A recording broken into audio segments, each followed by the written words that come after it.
So, welcome to the Golden Age podcast. We firmly believe that in spite of all the chaos and confusion in this world, there's actually a very bright future and golden age ahead of us.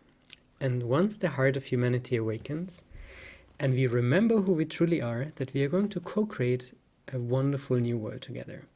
And the purpose of this podcast is to invite inspiring individuals like you, Alicia, to share about their own journey and how they are contributing to the building of this new world through their inspiring work. And I'm very happy to be here today with my friend Alicia, who's not only a very experienced yoga meditation teacher who spent combined more than 1 year of her life in silent meditation retreats, but she's also a very skilled and qualified trauma healer, which I know from my own experience because we not only studied a little bit together, but I also received sessions from you, which were very profound, and I am the best testimonial for the profound quality of your work. So welcome, Alicia. I'm very happy you're Thank here you so today. much. Thank you so much for having me. And to start with, let's dive just right in, and please tell us a little bit more about what is trauma work? What does it mean to work as a trauma healer? What does it mean to work as a trauma healer? The main aspects that's needed to work as a trauma healer would be coming from a place of love and safety. I think they're the two main aspects that are very much needed in trauma work because we're working with trauma that's stored in the nervous system. And the only way it's possible for someone to heal what is there is when they have a sense of safety, first and foremost. And this safety comes when the person feels love. Yeah. That's absolutely true. Mm-hmm. And maybe let's start with the very basic. What does it actually mean, trauma? Because we all use this word, but what does it actually Mm-hmm. really mean? What does trauma mean? So, trauma is on a big spectrum. Everyone has trauma, no matter if it's a smaller event or if it's a larger event. So, basically, any situation and stimulus that we're exposed to the body is not ready to process can be defined as traumatic for the body. So, like I said, this can be on a spectrum of something quite minor to something very horrific. So, our nervous systems are designed to protect us, and number one, to survive. And when our systems do not have the capacity to process what is happening in that moment, it will almost put that on hold. So the idea is that we eventually, when we're in a safer space, when we come out of the stressful situation, we will eventually, come down from that stressor or process that event. Unfortunately, the way that we live in current society, this doesn't seem to happen. We are constantly going, we're too busy, there's too much stimulus happening all of the time. There is no space and downtime to allow any of this processing to happen. So it definitely needs to be much more of a focus, and it is becoming so. So that makes me very happy. And the stigma around what is trauma and people having trauma is not so prevalent. People are getting more awareness Yes, and around trauma. you said a very important sentence, which was everyone has trauma. Everyone has trauma, absolutely. And Yes. what you just mentioned in the end about the stigma, I think that's a very important point also. That Mm-hmm. I think many people still have resistance towards the word therapy. They think therapy is for people who are like, that something's wrong with them, basically. But Mm-hmm. basically, in the same way, like everyone has trauma, I think Mm-hmm. also everyone needs therapy, actually. And it's a very beautiful and healthy thing to do. We all need support, and it's the way our nervous systems are actually designed. We are beings who are meant to be in a tribe, who are meant to live together And, just as children, they can't regulate their systems by themselves. They need co-regulation. They need two people.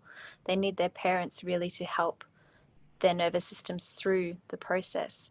It doesn't really change, if we don't develop the skills to regulate ourselves as an adult.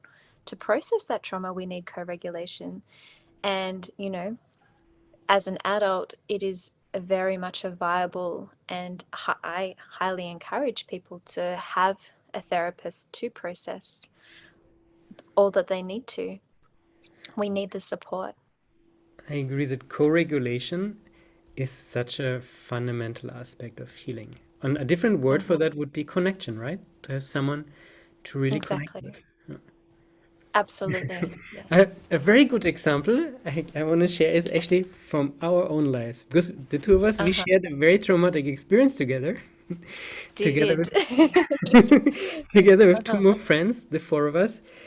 We went through a very intense hurricane in Mexico, and Mm-hmm. that I believe if we would not have been together, the four of us, and supported each other in such a loving way, it could have been Mm-hmm. a very, very traumatic experience. As the doors and the windows were ripped off, and we're just like hiding in a corner under mattresses. It was Yes. probably one of the most intense experiences of my life. Mm-hmm. But by being together with you and our other two friends as well in such a loving, connected way, it Mm-hmm. actually turned out to be a nearly a fun experience. It sounds weird now. Yes. But through the connection and co-regulation, we went through this in a very good way, I would say. Absolutely. I'm so grateful that we went through this together. And it was definitely the most important element as to why all of us came through in quite a healthy way. Um, and the fact that we stayed together and were able to process together. And, I worked with many other people doing the work that I do, maybe a month after the hurricane, and who were, still in Mazunte, and they still had so much in their nervous systems that they hadn't actually come out of the trauma of the hurricane. And we had to work through that through our sessions, actually. So yeah, we did the with the knowledge and the understanding of what was needed to get through a natural disaster. We were Yes. able to do this effectively. Yeah. So basically, when someone is in very intense traumatic situations by themselves, often the nervous system cannot handle that amount of intensity and stress, right? That's why Mm-hmm. certain aspects are getting stored in our system. Mm-hmm. But the moment we have someone supporting us and have their presence ideally also touched like on our system, we can relax and feel a sense of safety even while the trauma is happening. And then there's Mm. less impact on our system. Would you agree on that? I would definitely agree. I actually had even presented to me the idea that actually the biggest trauma is that we are alone. You know, That's true. the fact that we're alone is at the core of most situations the reason why we can't get through it, and the most traumatic element. Because when we have someone supporting us and when we have someone who's there with us through that experience, we we feel like we can get through that. So Yes. yeah. So, and then also in your work, you basically go with your clients to that energetic parts that are still stored in their system. And while you Mm-hmm. are holding a very loving and safe space, you're allowing them to be with this energy while you're with them. Is that true? Yes, absolutely. Um, First, creating the sense of safety in the body. So we work with oxytocin, which is the body's natural painkiller, if you want to say, the hormone of love, the hormone of connection. So we're stimulating a very high level of the body's naturally producing oxytocin. And then once the body is ready, we can then stimulate areas of the body where the trauma is stored, bring it up to the surface and process that. So we are completing these incomplete trauma cycles that are stored in the nervous system. Then this old stored energy basically can begin to move, right? Can begin to breathe and finally process and being released from our system. Yes, correct. Yes. Beautiful. I know So, that because I experienced it firsthand yes. with you as well. Uh-huh. And I find this topic so relevant and important that I really wanted to speak about this with you today as well. Because I think it really holds the key for so much healing in the world, both on the individual level and then through that also on a collective level. Absolutely. Because trauma is not just individual, but also collective, right? Trauma, the more that I've dived into trauma, it's amazing. Like, so we have our individual trauma. We have, more of a collective sense of trauma, genetic or ancestral trauma that we are born with. We have, if you even want to go that deep, past life trauma, things we're carrying with us through different lifetimes.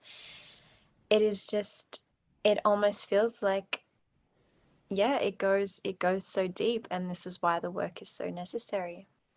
And this is why the world sometimes takes a direction that is more not harmonious, because there's this build-up of when are we going to do the healing? When is the healing going to happen? Often when I look at the world, also from this perspective of Kali Yuga, that right now we are in this dark age of consciousness, which fortunately the night is the darkest just before dawn. So we are going to transition at some point from this dark age of consciousness back into the golden age, where we are fully remembering our true nature as human beings. And we are going to co-create a totally new world from this understanding of who we truly are. But in order for this to happen, we actually need to go through all of these layers of trauma, both Right. in ourselves individually, but also as a global human culture. Yes. And I think that's why this work with trauma is so, so important. And also to have an awareness of that, what that actually means.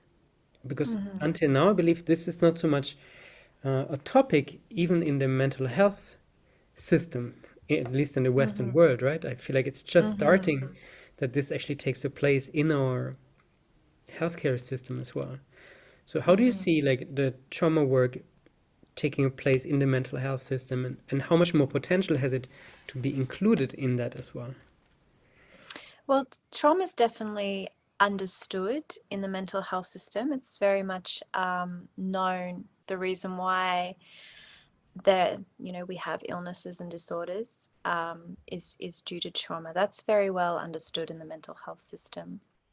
But what's not understood is how to work with trauma, and what is traumatic and what is not traumatic, and how the nervous system is adapting to situations. And this is what really needs to be more understood, not only in the mental health system, but by everyone in society, I believe. I believe, like, one of my strongest messages I want to get out there in terms of my work is not only, healing and working with people individually, but it's really, we need to normalize and have an understanding of trauma. So not normalizing trauma in terms of it's just creating an awareness that everyone has trauma. Yes. The way currently that the mental health system is dealing with trauma is traumatic. And this is my main issue. So it's a very band-aid solution. It's, the first thing you'll do is you'll go to a GP, just a regular doctor, and they'll often just put you straight on medication. Most people these days are having symptoms of depression, anxiety, and this is a direct result of the trauma that's stored in their body. And, they're not actually dealing with it. They're just, dealing, like taking a tablet and further suppressing what needs to be addressed. If the trauma is intense enough, or if there's constant re-traumatization happening, what will happen is they'll end up in like some kind of psych ward. And this is when, diagnosis happens with all of these conditions. And we have, I studied psychology, and we have this massive book. It's called the Diagnostic and Statistical Manual of Mental Disorders. And this is like, the psychiatrist's handbook. It's basically just showing the symptoms of trauma in severity, and then trying to, you have so many disorders that are basically just different expressions of the same issues, just some are more dysfunctional than others. So really it's just more about simplifying it and just treating the trauma instead of creating this, this idea that we spoke about at the start of the conversation, this idea, that something's wrong, that it's problematic, that I'm, it's when we think of mental disorders, it comes from a very pathological way of thinking. And this is what needs to be turned around. I would like people to understand how trauma manifests, how the nervous system works. These are actually the way that the nervous system is working is to protect ourselves. It's not pathology, it's actually survival and protection. And when we see actually how it's unfolding, the brilliance of our system, the whole focus just needs to change. And when it's normalized and people understand, the world will be such a better place. Like, Yes, absolutely. totally. How do you see this world changing once we actually turn towards trauma and give it a loving and safe space to heal, both individually and collectively? How do you see this world blossoming when we turn towards healing?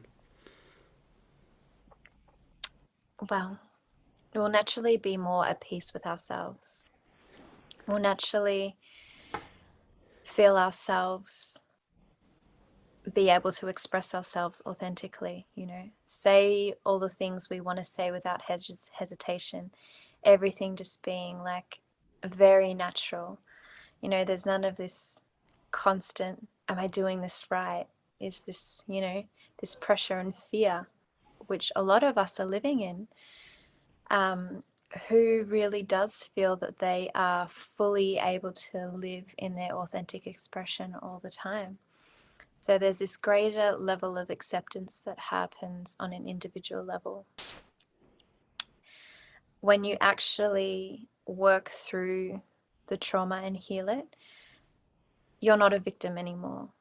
There's harmony with the situation that's happened. There's harmony with yourself, with the other. You're naturally resting in a level where you're calm and peaceful and joyful. You're not, getting triggered and therefore triggering other people. And so everyone around you is going to benefit from you doing your healing. And naturally, if, depending on, I do a lot of spiritual practice as well. And, this energy that you cultivate very much affects all of those around you. And, and when we are all functioning at a level of, responding instead of reacting, when we're calm and loving, naturally this is a ripple effect and people will feel safe. And then, connection can happen.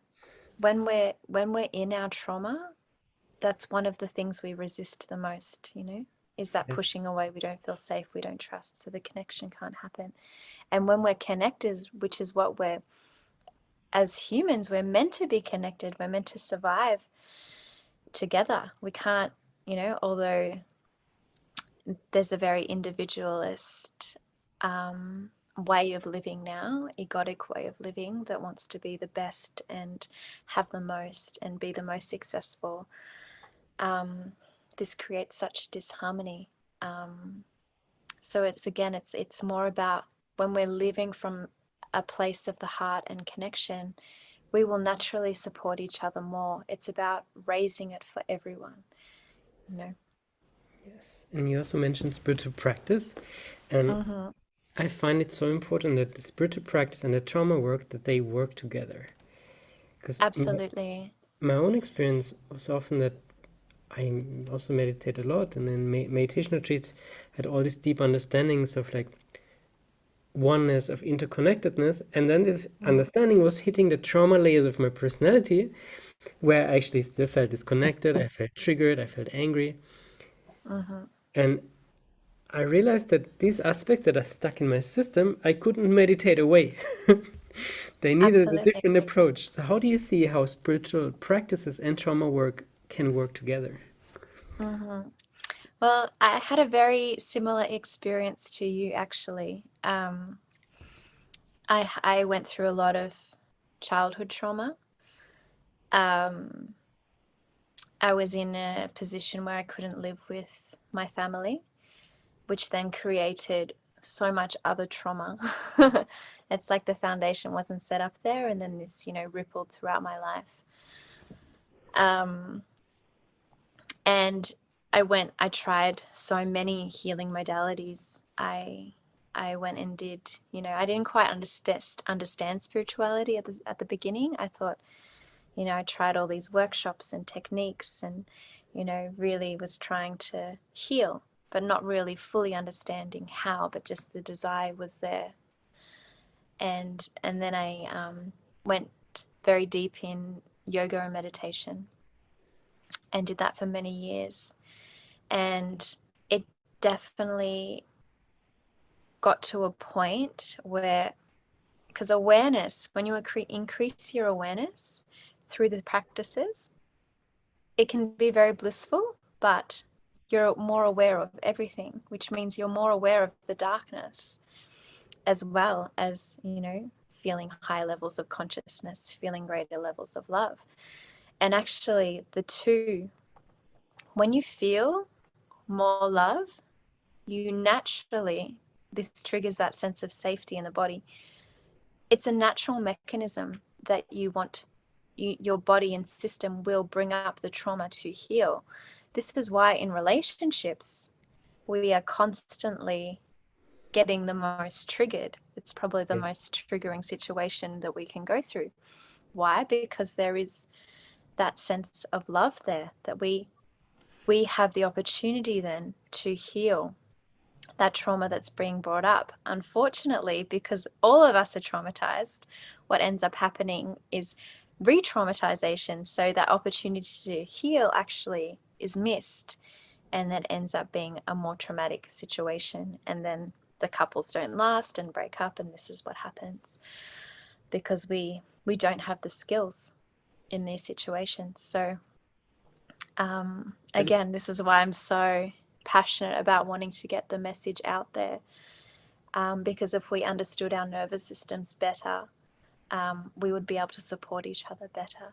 So to go back to the meditation and the yoga, so I did many silent retreats. I did 3 49-day silent retreats, and I got to this point where I was so aware of how much trauma was in my system, how dysfunctional my nervous system felt and unstable. And the meditation and the practices, it wasn't enough to heal my trauma. And I was desperate to find something, through all of the years of trying different techniques and practices, both through scientific approaches to more spiritual approaches. I even studied psychology myself. So I just got to the point where I was like, wow, I don't have the tools. I don't yet have the ability to work with the level of trauma that I have. And I was like, I actually got to the point where I was like, I was very suicidal, to be honest. And I felt like I don't know where to go to from here. And I was very fortunate that I then, soon after this experience where I was literally on my hands and knees, I came across the healing that I offer now. So, and this work somatically, working directly with the nervous system and the trauma, is seriously what saved me and what changed my life, and why I am so passionate about wanting to give this healing to others. Thank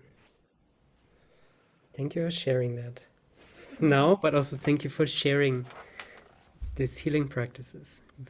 And so please explain a little bit more, how actually does such a trauma healing session look like, and how does it work?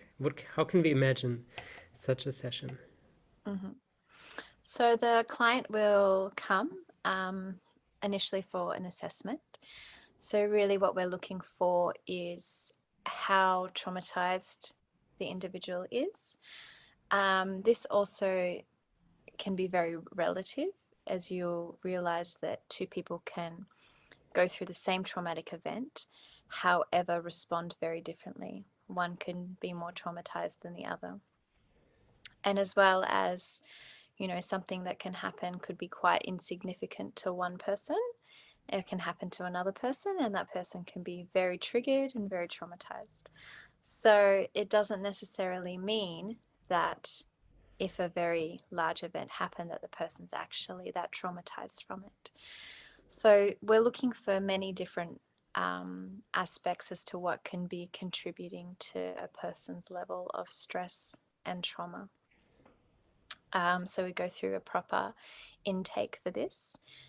And we also are looking at the body anatomically.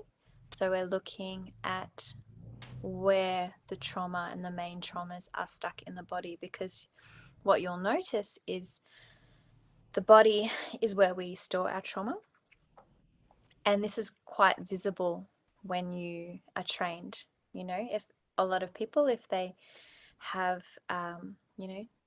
their shoulders rolling in like this, they're very much protecting their heart. So this is a very somatized way to perceive what's going on with someone, how open someone is, someone who can really, open their shoulders, open their heart. We can observe these things in the body. And once we've gone through the assessment and we're understanding what needs to be worked through, we create a plan as to how to work through this in session, what needs to be treated, and so forth. So basically then I work the magic. Well, it's not really me, it's life force, healing life force, of course.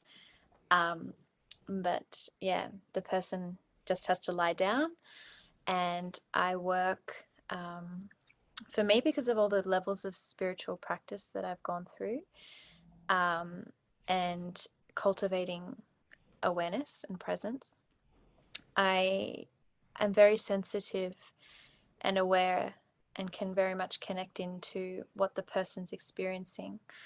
So although I've done a training and a technique, what I found is the thing that's most beneficial is that I am able to tap so deeply into the other person.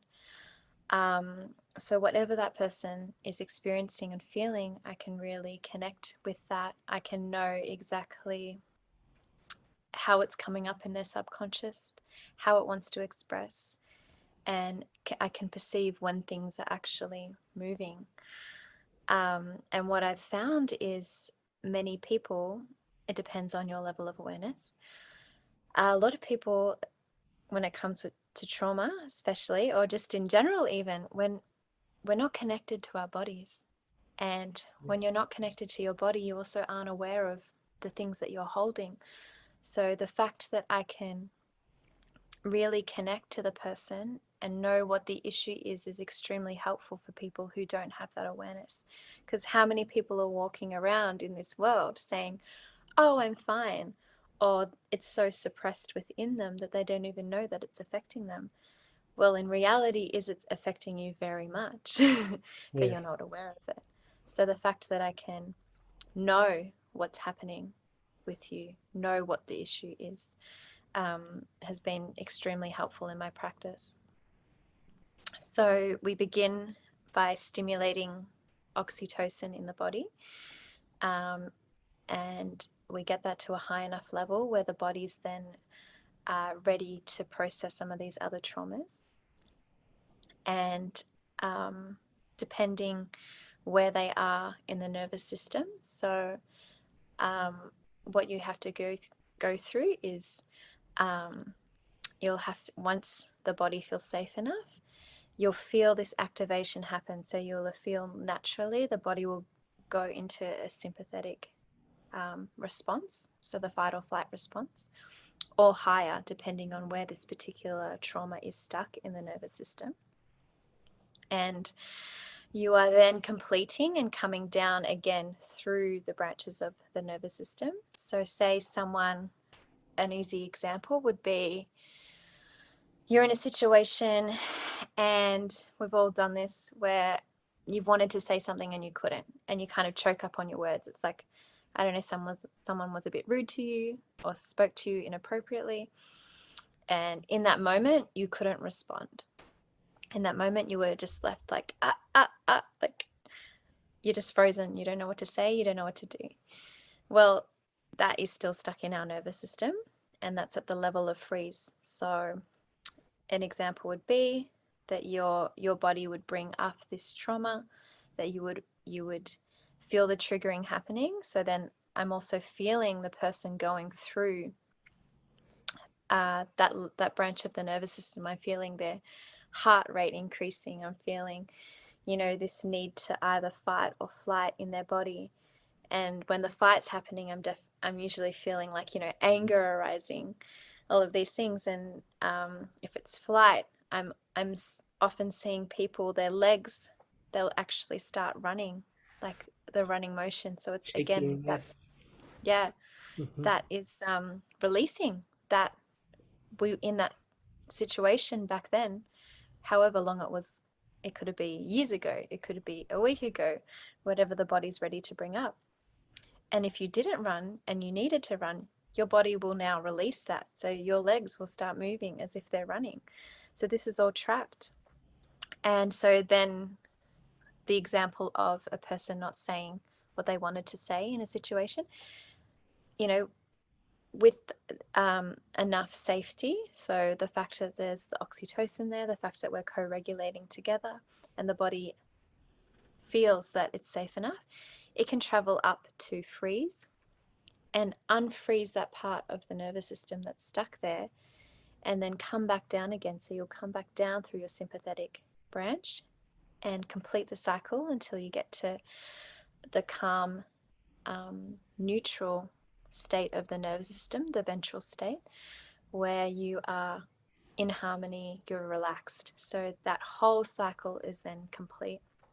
So we will also work with higher level responses of the nervous system than freeze. So you can work with the dorsal state, which is very much a last resort defense mechanism for the nervous system. The body's quite shut down, you're very dissociated.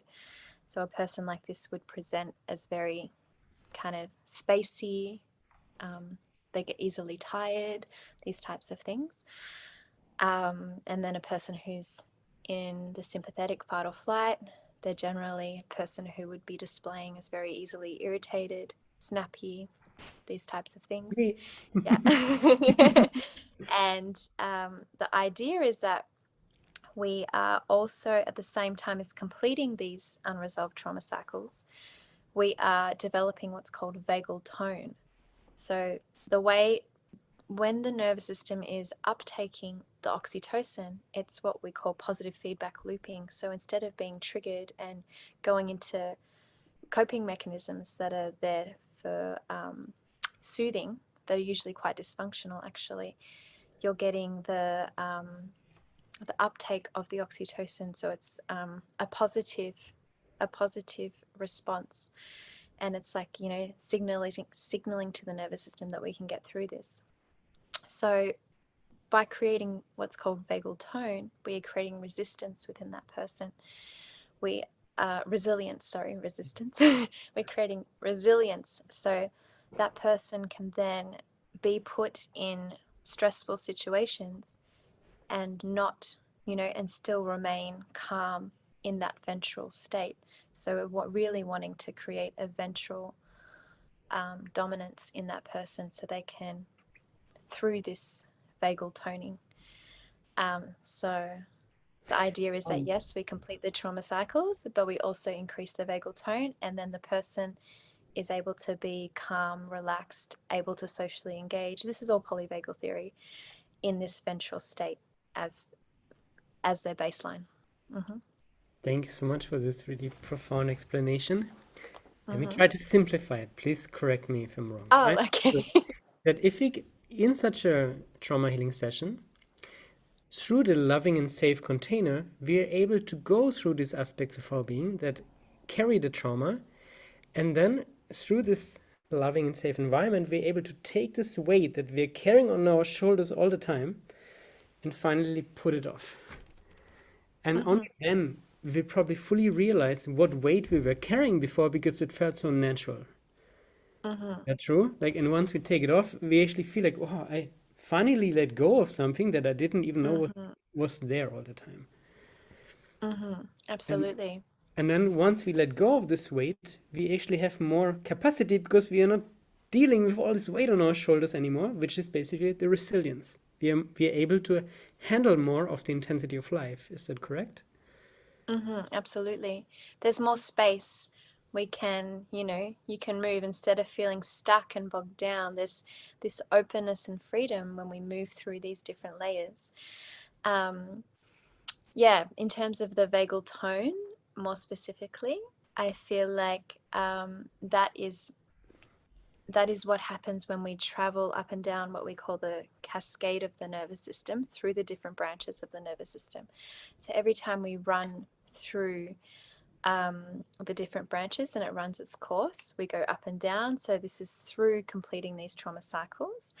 That is what's creating the vagal tone. So it's not just the fact that, yes, I'm feeling more free and open. It's the fact that the body knows that it's safe enough to go up and down. So someone who's in a ventral state normally, yes, they'll have the normal reactivity if they're triggered, but it will happen very quickly. They'll get triggered, calm, relaxed, triggered, they can come back down straight away and then calmly say, oh, I didn't like that, or this, communicate effectively. Someone who doesn't have the vagal tone will get triggered, go into fight or flight or beyond, get stuck there and be extremely reactive or extremely frozen, and then not have the ability to come back down. So this is as well the training of creating vagal tone. So there's that openness, but there's the resilience. There's the two parts. Beautiful. Thank you so much. And I can imagine that some people who are listening to this, maybe many, might think, wow, this is actually something that I could really need. So I think, like I said, we all have this like wish for healing. And so if someone feels an impulse to like learn more about your work or to maybe work with you, how can they find you? They can find me on my website, which is www.thetraumahealer.com. Beautiful. So I do sessions both online and in person. If you're in Melbourne, Australia, we can do sessions in person. At the moment, because I know you also have a quite global life, so maybe you might actually meet people in other parts of the world as well. And this is true. Who knows where I'll be? I'm a bit of a free spirit like that. And I can totally confirm from my own experience that working with you has a very profound impact, and I really love the loving and safe space that you hold, and your very refined presence with which you're able to really perceive what someone needs in each moment and go there with them at the same time. So I can totally recommend working with you with all my heart. Thank you so much. Thank you very much, Alicia, for sharing us about trauma healing, and how by going through this process of trauma healing, we can unfold our full potential, both individually and also together as humanity to prepare together for the blossoming of our new beautiful golden age on this wonderful planet. Thank you. Yeah, thank you so much.